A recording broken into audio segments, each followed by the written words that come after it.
چی؟ چی شده؟ من اصلا نمیفهمم حمزه این داره چی میگه. چی؟ اینجا چه خبره؟ با حمزه نه، با من حرف بزنین. شما این قرصو بهم دادین، شما اینو دادین. واه، این چه بیادبیه؟ تو حواست سر جاش هست؟ بیادبی زنتو داری میبینی؟ حمزه همه چیو میبینه. حمزه زنمو این دارو رو بهم داد، خودش اینو داد. من کی؟ وقتی داشتم از درد میمردم. حمزه تو یادته که دیروز خیلی درد داشتم، مامانت منو یواشکی صدا زد و گفت وقتی اینو بخوری دردت کم میشه. تو اونقدرام برام عزیز نیستی خانوم که من بخوام برات نسخه تجویز کنم. و تو حمزه، تو به حرف این اعتماد کردی و اومدی مامانتو بازجویی کنی؟ اوه، الان فهمیدم. این برای رفتن پیش باباش خیلی بیقرار بود نه؟ اما این بچه مانعش شده بود. واسه همین نقشه کشید که بچه رو از سر راهش برداره. تو یادت میاد چطور مثل ابر بهاری اشک میریخت وقتی عمه گفت این نمیتونه جایی بره؟ الان داری منو متهم میکنی؟ نه حمزه، من چرا اینو بخورم؟ من چطوری اینو بخرم؟ دزد برای دزدی 1000 تا راه پیدا میکنه و تو که از قبلم داری دروغ میگی. این زن سعی کرد منو بکشه. حمزه تو چرا به من اعتماد نمی‌کنی؟ این داره مزخرف میگه. من چه نیازی دارم؟ شما اصلا نیازی نداری. شما بدون هیچ نیازی زندگی رو برام جهنم کردی. چه رفتار و چه کارایی که در حق من نکردی. این عقلش از دست داده. هرچی از ذهنش در میاد داره میگه. خودتون میدونین که حرفم اشتباه نیست. حمزه به حرف من اعتماد کن. حمزه من میرم به مامان بزرگ بگم. حاله لطفاً به مامان بزرگ چیزی نگو. مامان بزرگ رو صدا میزنم. تو چرا حرفمو باور نمی‌کنی؟ خب یه چیزی بگو قابل باور باشه. حاله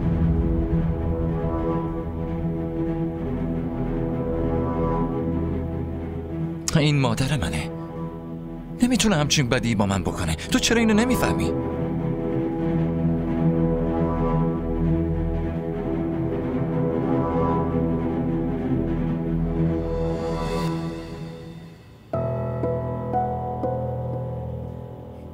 مادری که حتی مدادات وقتی به تش میرسید اونو نگه میداشت، مگه میتونه با بچه‌ش همچین کاری بکنه؟ مگه این بچه با من نسبت نداره حمزه؟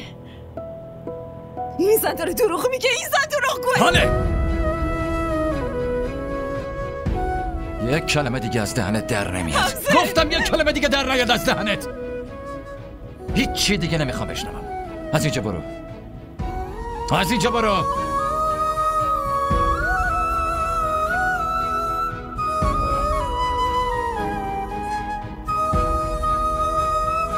من مسئله میخوام.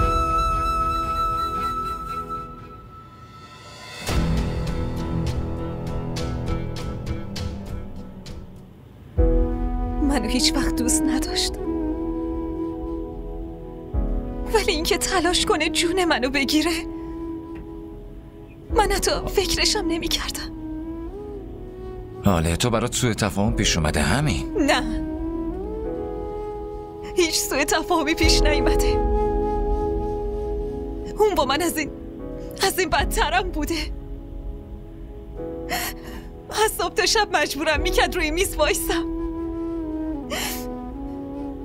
گاهی یه گوشه کتکم میزد و تنبیه هم میکرد. حاله نه، من باید حرف بزنم. بذار حرف بزنم حمزه. بذار حرف بزنم. تو نمیتونی. اصلا میدونی اون با من چی کار میکرد؟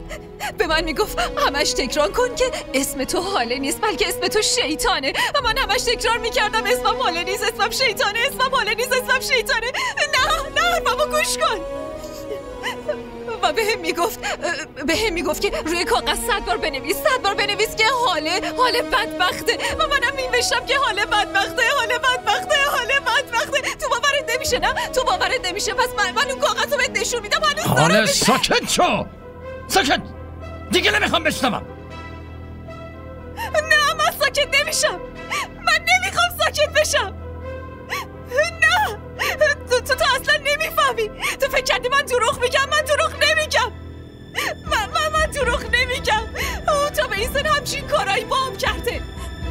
پدر تو بدترین و ظالمترین زن توی این دنیاست. هانه اگه دوباره همچین کلمه ای رو برای مادرم استفاده کنی اون وقت میبینی باید چه کار میکنم. فهمیدی چی گفتم؟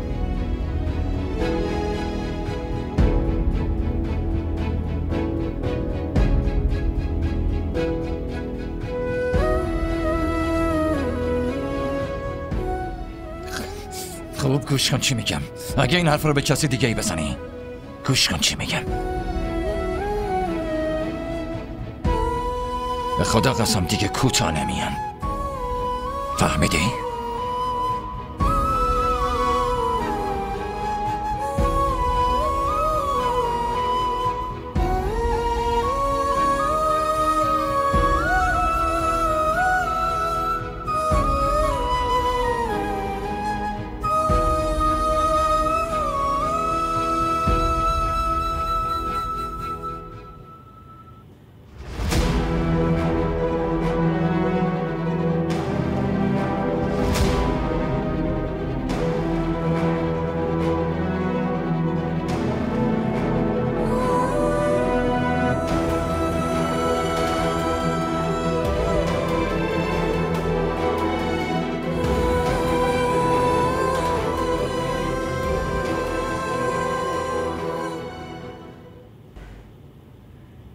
خورم؟ خورم؟ آره جلیلون کاملا طبق انتظار و توقعات ماست. هم تنهاست هم اخلاق و شخصیتشو خیلی خوب میدونیم. از قیافه و تیپ هم که از کسی کم نداره. پسر تحصیل کرده یه کارم پیدا میکنه. اون ظرفیت اینو داره که پیشرفت کنه. اما طبق معیارهای سمینم هست. از خودش خونه ای نداره. خانوادش هم اصلا نمیدونم کیه. خانوادش که از رفتار و تربیتش کاملا مشخصه. میمونه حرف خونه زندگی. ما هرچی داریم برای سمینه دیگه. اما سمین راضی میشه و با این خرم کی میخواد حرف بزنه؟ آره به اینش باید فکر کنیم دیگه. باید در مورد این فکر کنیم. اما شما از خرم خوشتون میاد؟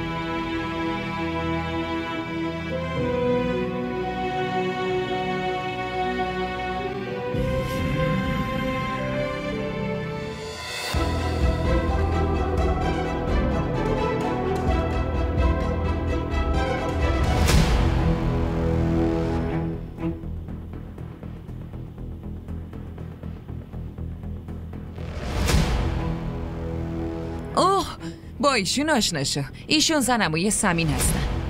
ایشون خیلی سمین دوست دارن. جونشون هم برای سمین میدن.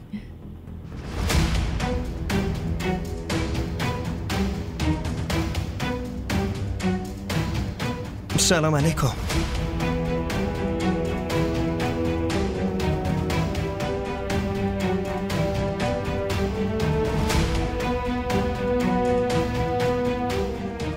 چی شد آبجی شهناز؟ منتظر جوابتونه. جواب سلامشو بده تا بتونه سر جاش بشینه.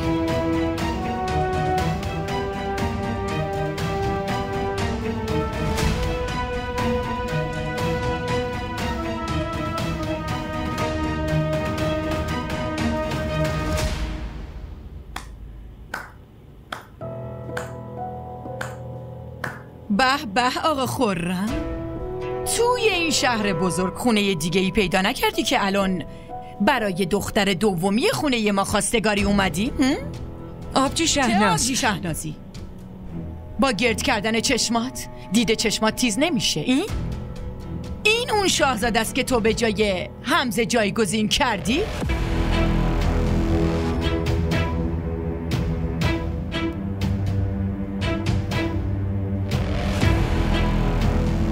به نظر میرسه کسی از حرفام سر در نمیاره.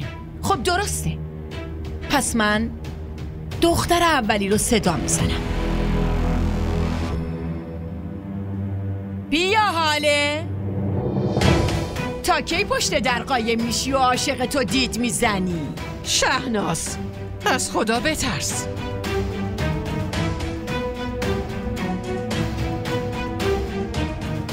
بازی دیگه تمومه حاله. سنمو یالا با من بیا. یالا نمیام فیلم کنی. سنمو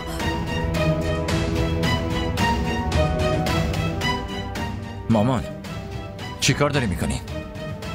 دست حاله رو ول کنین. من همچین تهمتی رو قبول ندارم. من به حاله اعتماد دارم. نمیتونه بهم خیانت کنه. تهمت؟ تهمت نیست پسرم. تو برای بدکاری بودن این ازم مدرک میخواستی نه؟ اون روز مدرک نداشتم، اما ببین خدا چقدر منصف هستش که اون مدرک رو با پای خودش توی خونم آورده. شما بزن من نمیتونید همچین تهمتی بزنید. اصلا این یارو کیه؟ تو کی هستی؟ یه لحظه آروم باش. تو همینجا وایسا و حال تو جواب بده. این آدم کیه؟ تو اونو میشناسی یا نه؟ حالا اینو نمیشناسه بابا. این موضوعم همینجا تمومش کنید. حالا برو تو اتاقت. نمیتونی بری تو اتاقت. من ازت جواب سوالمو میخوام. تو این آدمو میشناسی یا نه؟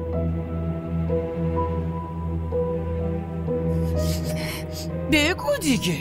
حالا که هیچ وقت دروغ نمیگه، همیشه راستشو میگه. الان بگو.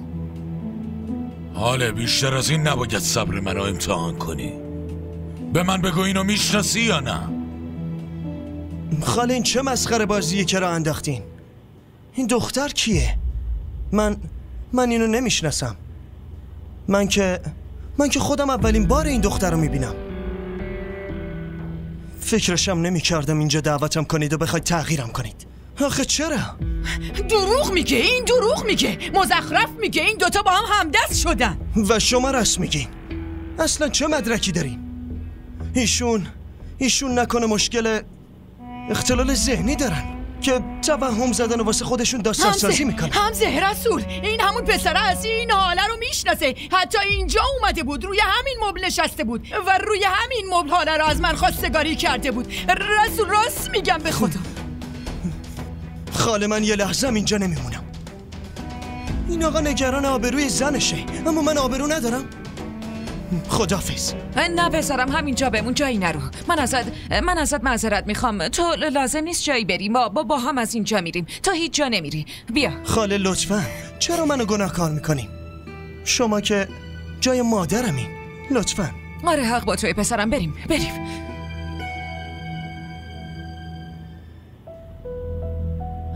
رسول حمزه، دارم راست میگم. این همون پسر بوده. این همون بود. خدا لعنتت کنه شهناز. تو که دست شیطون هم از پشت سر بستی شهناز. اینجوری که حتی دشمن آدمم با آدم نمیکنه. همچین تنفریا که تو داری آدم نسبت به حیوانم نداره. اونقدر که تو نسبت به اون حاله بیچاره داری. وای توبه. آی توبه.